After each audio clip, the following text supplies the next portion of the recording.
3:42 in the morning. A fixed-wing reconnaissance drone holds a slow racetrack orbit 11 kilometers behind the Russian forward line, 2,500 meters up, where the engine note dissolves into the wind and the airframe reads to the ground as nothing more than weather. Its electro-optical turret is not pointed at a tank. It is pointed at a parking lot.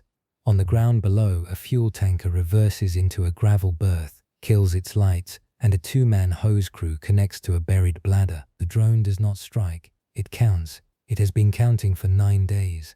And on this particular morning, the count breaks its own pattern. 6 tankers where there are usually 2, and the duty analyst watching the feed in a basement 200 kilometers away writes a single line in her log. They move within 72 hours. The question is how a camera over a parking lot can know that before the men who will do the moving. Retention_checkpoint 030 hook resolution tease. This is not a story about a strike. There is no fireball at the end of it, no burning hull, no triumphant after-action clip. It is a story about counting, about how a quiet aircraft loitering over a fuel point can forecast an offensive more reliably than any single dramatic hit on the front line. To understand how, you have to stop watching the front and start watching the rear, where the war runs on a timetable, and the timetable runs on diesel. We should be clear about what this is. The specifics that follow are reconstructed from established reconnaissance tradecraft and the open record of how logistics analysis works. The unit remains unnamed for operational reasons, and the analyst appears here only by her log signature, V7. What is real is the method. What is real is that, by the 3rd year of the largest land war in Europe since 1945, the most valuable intelligence over a Russian rear area was no longer a target. It was a rhythm. Begin with the geography. The fuel point sits in a rear staging zone in eastern Ukraine, roughly 11 kilometers behind the line of contact, close enough to feed forward units inside a single night march, far enough back that it sat outside the routine artillery fan. It is not a fortified installation. It is by design forgettable. A flattened field with gravel hardstanding, 4 berths marked by nothing more than the wear patterns of tires, a buried flexible storage bladder, and a low earthen berm thrown up to break line of sight from the south. Russian logistics doctrine prefers exactly this: dispersed, low signature, easily relocated. A depot you can see is a depot you can lose. For most of the war, the instinct on both sides was to read the front by counting combat vehicles. How many tanks are massing here? How many infantry fighting vehicles staged there? It is the intuitive metric, and it is the one most footage chases, because a column of armor is a picture that sells, but combat vehicle counts have a fatal weakness, and the analysts learned it the hard way. Armor can be faked. Inflatable decoys, thermal blankets, vehicles shuffled in and out of tree lines to manufacture the look of a build-up or to hide a real one. By 2024, both sides were spending real effort on deception, and a recon picture of 40 tanks in a field had become a question, not an answer. Fuel does not lie the same way. You cannot inflate diesel. A tanker that arrives full and leaves empty has transferred a real, measurable quantity into the ground, and that quantity has to go somewhere, into the vehicles that will burn it on a road, on a date. The signature of resupply is harder to fake than the signature of force, and that single asymmetry is the spine of this entire investigation. The analyst who watches the parking lot is not watching for what the enemy wants her to see. She is watching for what the enemy cannot help but do. So how did the watch begin? Not with a plan to predict an offensive. It began, as these things usually do, with a failure. 3 weeks before the morning in the cold open, a forward Ukrainian brigade was caught flat-footed by a local Russian push that came 2 days earlier than every assessment had called. The combat vehicle count had been read as a build-up still days from readiness. It wasn't. The brigade held, but the after-action review asked a blunt question that nobody had a clean answer to. The armor was visible the whole time. Why did we misread the clock? The conclusion was uncomfortable. They had been watching the right vehicles and the wrong variable. Tanks tell you what is there. They do not tell you when it will move. The thing that tells you when is the last tank of fuel. Retention_checkpoint 4 o'clock stakes bend. That review is what redirected a single fixed-wing reconnaissance asset, a long-endurance propeller-driven airframe of the class Ukraine, had been fielding for rear area work, capable of holding station for hours at altitude on a quiet engine, away from the contact line and onto the fuel point. The tasking was deliberately boring. Do not engage, do not cue artillery, loiter and log every tanker, time in, berth number, time out, and whether it left riding high on its springs or sitting low. That last detail mattered more than anyone first realized. I spent a long time going through how this kind of watch actually reads, and one detail kept nagging at me: the springs. A Bowser that arrives full sits low on its suspension and leaves high because it has pumped its load into the ground. A Bowser that arrives, sits and leaves still low has delivered nothing. It has come and gone empty, or it is a shell. The drone's optics at that altitude could not read a fuel gauge, but it could read ride height. And ride height is a confession. The analyst was, in effect, weighing trucks from 2.5 kilometers up. The first 3 days produced almost nothing usable. And this is the part the highlight reels never show. The feed was a study in tedium. A tanker every few hours, a berth occupied, a berth cleared, weather rolling through that blanked the optics for stretches at a time. There was a real risk the tasking would be pulled. A long-endurance airframe is a scarce thing, and parking one over an empty gravel lot while the front burned was a hard sell to a tasking cell measuring everything in strikes. V7's argument to keep it on station was simple and almost stubborn. A baseline is worthless until it is boring. You cannot recognize an anomaly until you know exactly what normal looks like. Give it 9 days, she said. 9 days bought the baseline, and the baseline, once it filled in, was startlingly regular. A full tanker, on a normal day, occupied a berth for roughly 90 minutes, long enough to couple, pump its load into the bladder, decouple, and roll. 2 berths were active in normal rotation. 2 sat cold. Throughput ran at 3 to 4 full tankers across a working day, clustered toward the early hours, when movement was hardest to observe. That was the metabolism of the place at rest, the depot ticking over, feeding the routine fuel burn of units sitting in defensive positions, idling generators, the occasional patrol, the slow background consumption of a force that is holding rather than moving. Here is what most people assume about a fuel dump, and where the evidence tells a different story. You'd think the busy day is the dangerous one. Lots of trucks, lots of activity, something big underway. The opposite is closer to true. A depot that is steadily busy is a depot in maintenance mode, topping off a static line. The dangerous signal is not sustained activity.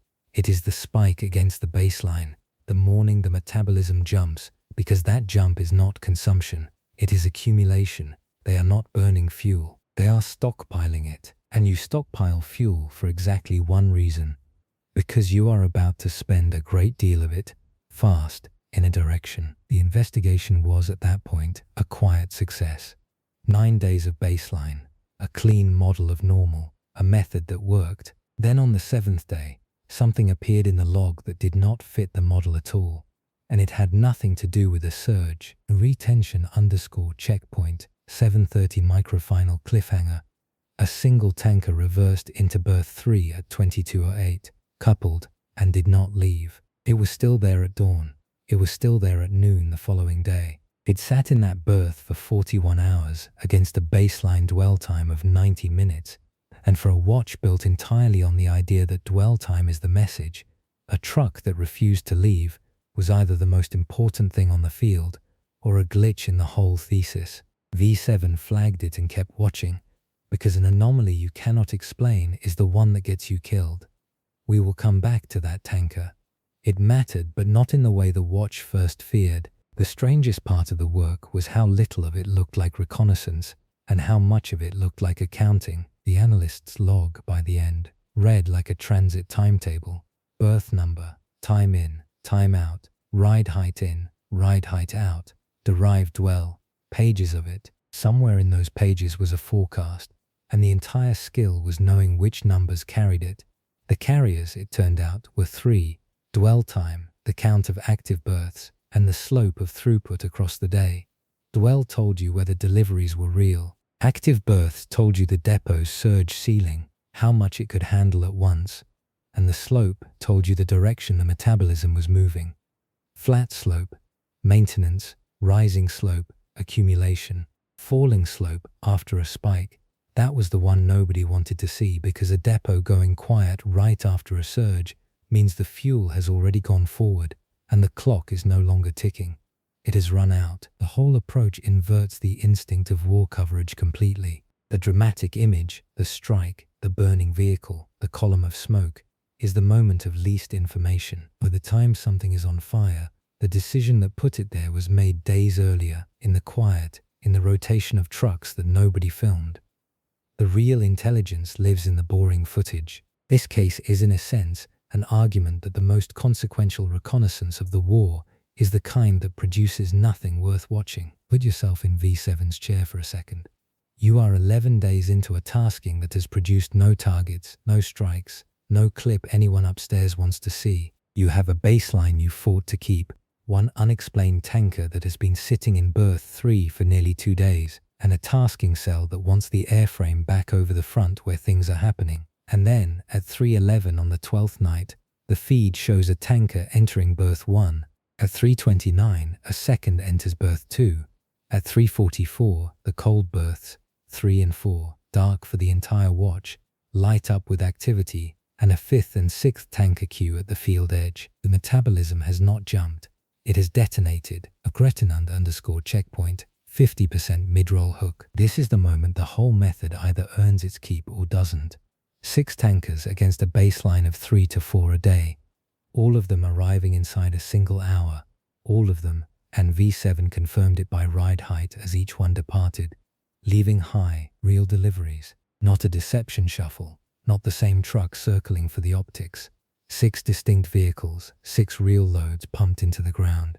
The depot's full berth capacity active for the first time in 12 days. A question that had haunted the entire watch, can a camera over a parking lot read the offensive clock, was about to be answered, because a surge like this is not a delivery, it is a charge being laid.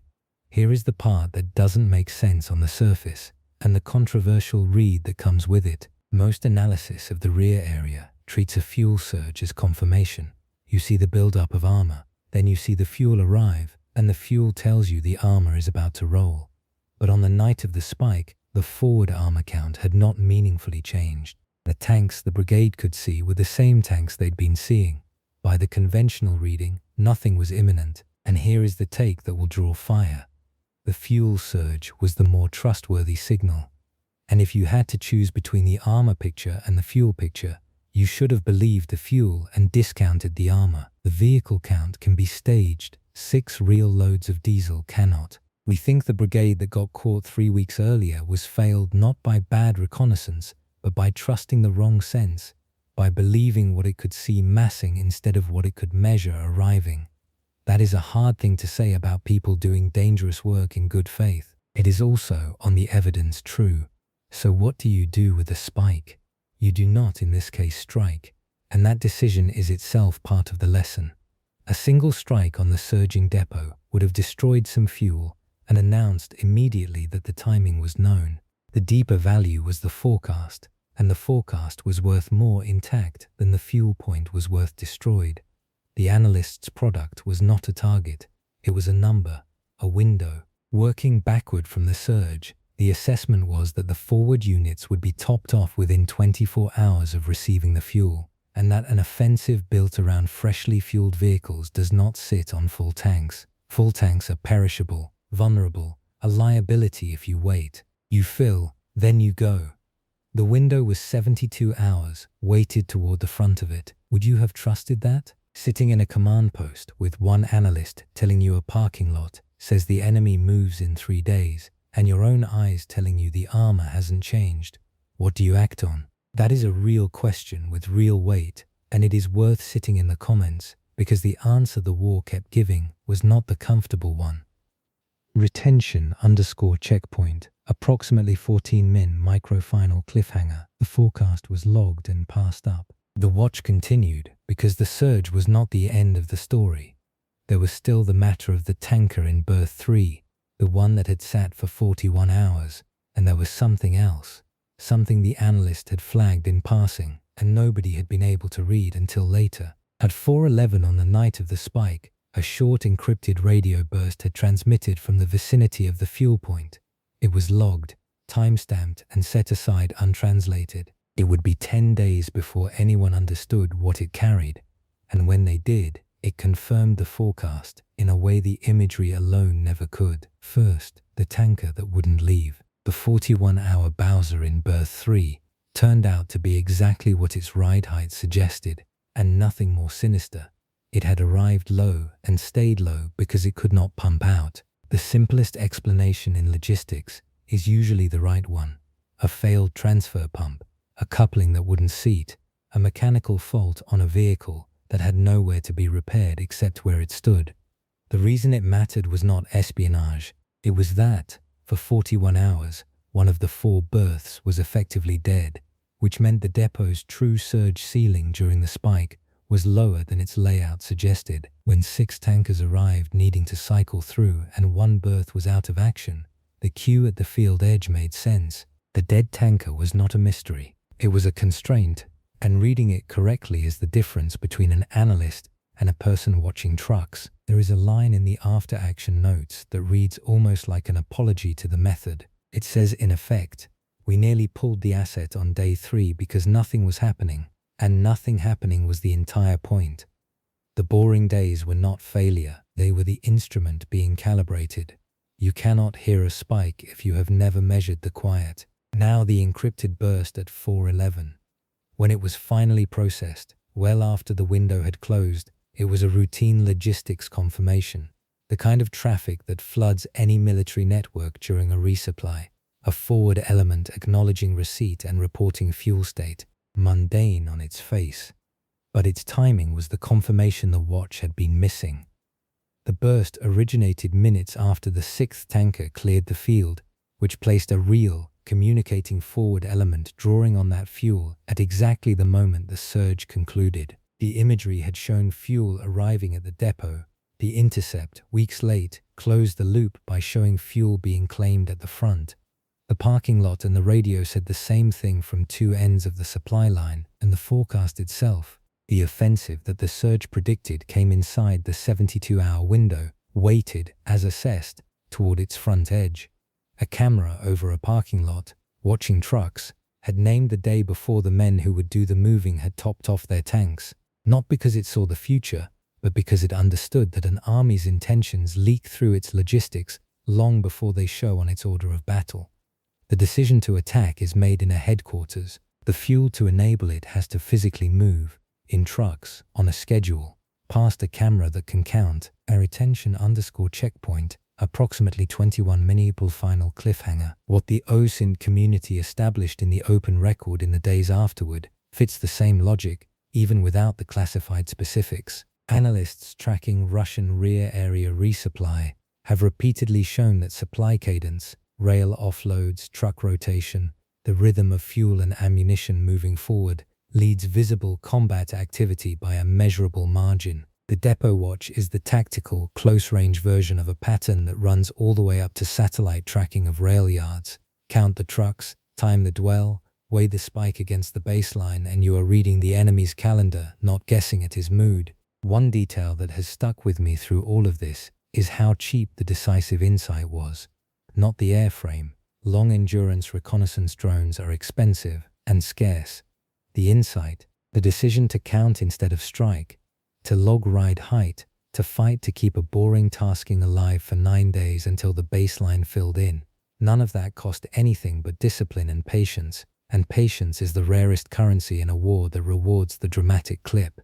The most valuable thing the drone did over that fuel point was refuse to do the obvious thing. We cut one element from this story for length, the specific signatures that distinguish a real fuel surge from a deliberate decoy surge, the tells in timing and ride height and crew behavior that let an analyst call a spike genuine rather than staged. It is its own investigation, and a deception spike is a real countermeasure that real analysts now have to defeat.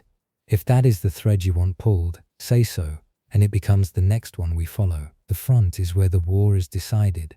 The rear is where it is scheduled. Every offensive, however sudden it looks from the trench line, is preceded by fuel that had to move, ammunition that had to be staged, trucks that had to roll through berths on a rhythm that the fighting does not control. That rhythm is the most honest thing a force produces because it is the one thing it cannot fake without ceasing to function. A vehicle count can be a lie, a full berth, a low-riding tanker, a spike against a baseline. Those are arithmetic, and arithmetic does not bluff. The quiet drone that counted trucks over a parking lot understood something the entire genre of war footage tends to miss. The loudest moment carries the least information, and the forecast lives in the boring frame nobody plays back. If the way logistics betrays intention is the part of this war you want to understand better, the companion to this story is the one about how analysts read Russian rail resupply from satellite cadence. The same method, the same arithmetic, scaled up from a gravel field to a rail yard, where the trucks become trains and the timetable becomes a campaign. The camera over the parking lot was only the closest view of a pattern that runs the entire length of the supply line. Watch the rear, count the boring things. The busiest morning is always a forecast.